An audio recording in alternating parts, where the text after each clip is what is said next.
Hello and welcome to another Python video. This one might be a little bit more exciting than some of our other ones. We've just managed to compile the Irrlicht engine. It's for the Raspberry Pi.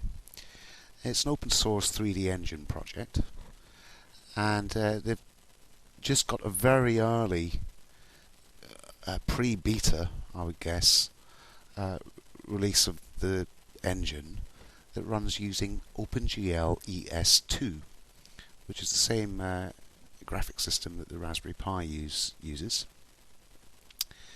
So thanks to a lot of help from a lot of people, we've managed to compile the engine and all the demos that come with the engine. But it's very, very early days at the moment.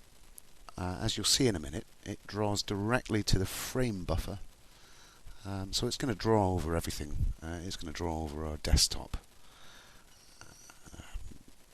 But let's run a Quake level with some animated characters in. We're going to choose OpenGL ES2 from the menu.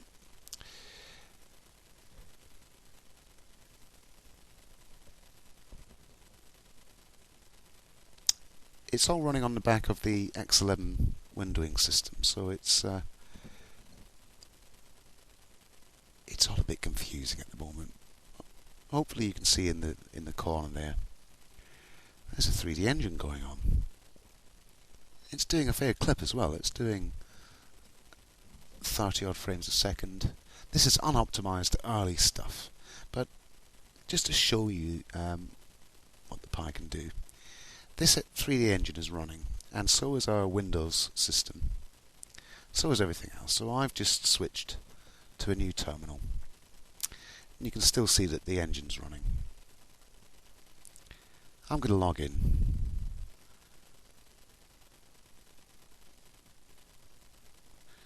Now I don't have any user input to the engine. I'll have to switch back to the desktop to do that.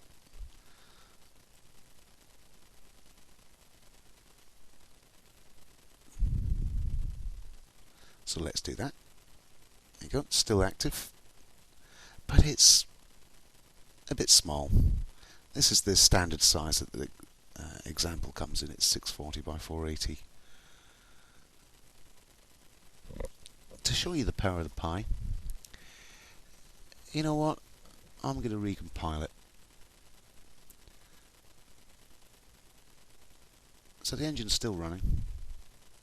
I'm going to go to the code. I'm going to recompile.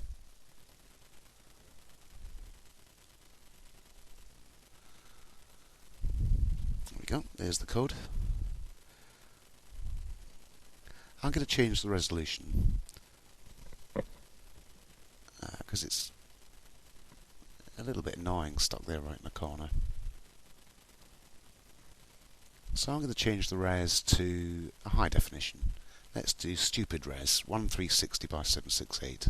I don't think the Xbox or the PS3 can even handle that res directly, but let's just do it.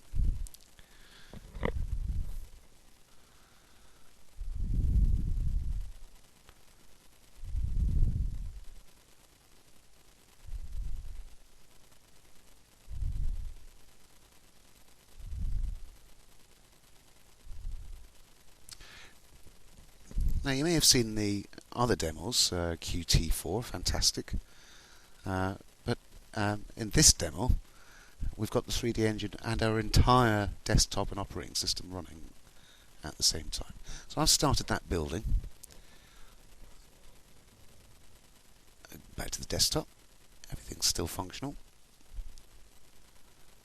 It's getting a little bit laggy, but you know, give your Pi a break, it's doing a lot at the moment. This demo, by the way, the flashy thing you see in front of you, that's not an artifact or a problem. It's a collision detection demo, and that's how it comes.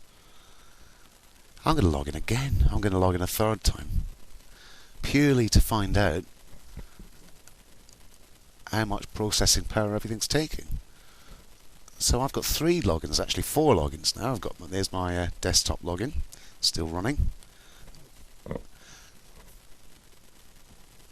Let's check. Yeah, still compiling. I really shouldn't be doing so much while I'm compiling, but hey, this is a demo. Flip back to my third login.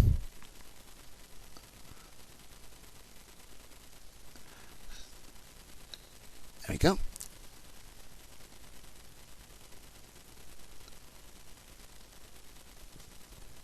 So the demo's running in the background, as you can see there. It's taken up about half the processor power, and the compiler's taken up half the processor power. No, it's still not finished yet, but it won't take much longer.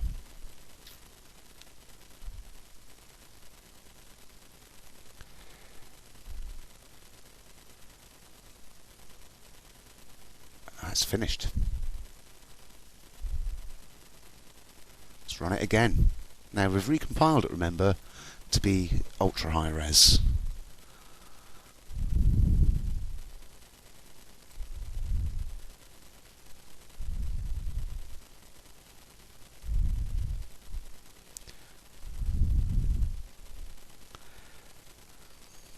Of course, when this is finished and finalised, it's not going to write over your desktop like this, but I think it's kind of cool at the moment.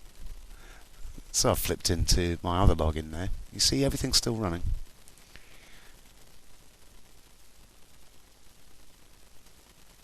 I just can't imagine a Windows PC doing this. Yeah, and there's the processor uptake. Using 9% of the memory.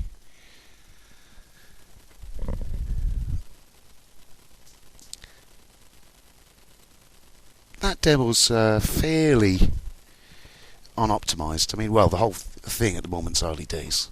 But let's try running a demo that's more suited to the Pi, something that uses GPU shaders.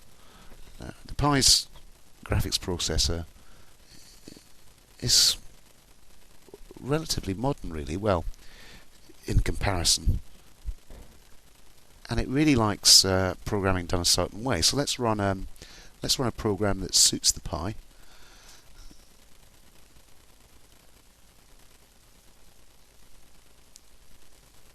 Now this is running at 50 or 60 frames a second.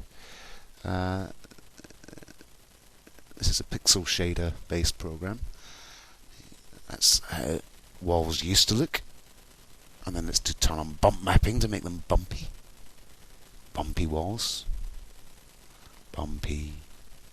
And now let's turn on parallax mapping to make them really bumpy. Sticky outy bumpy walls. With lights. You see the desktop appearing in the background.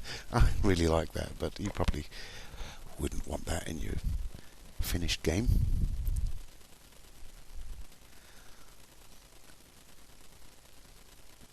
The Pi can run nearly all of the demos that come with the Irrlicht engine, and this OpenGL ES2 version of the Irrlicht engine is really showing promise.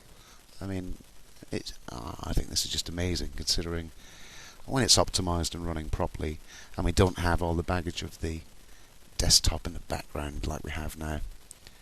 It's going to be amazing. So let's just run a shader version of a Quake demo level.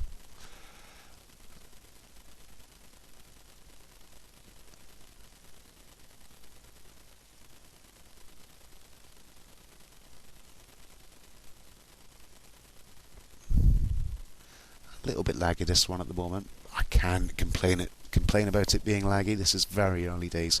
We only compiled this today. A lot to do. And I'll just stress that we haven't done this work. It's all the amazing people at Irrlicht and all the community. There's me just re-demonstrating that everything's running at the same time.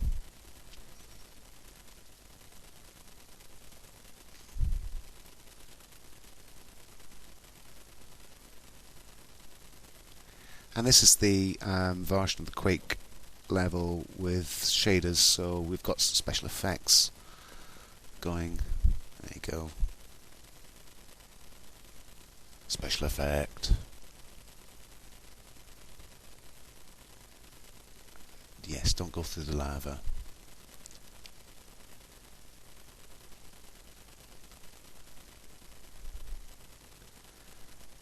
So this has been a sneak peek into what's coming for the Pi. Some people are saying that the Pi's underpowered, it can't do games. I think this proves that they're wrong, and there's a lot to come. See you next time, and come and visit us at pyfun.com. See you later.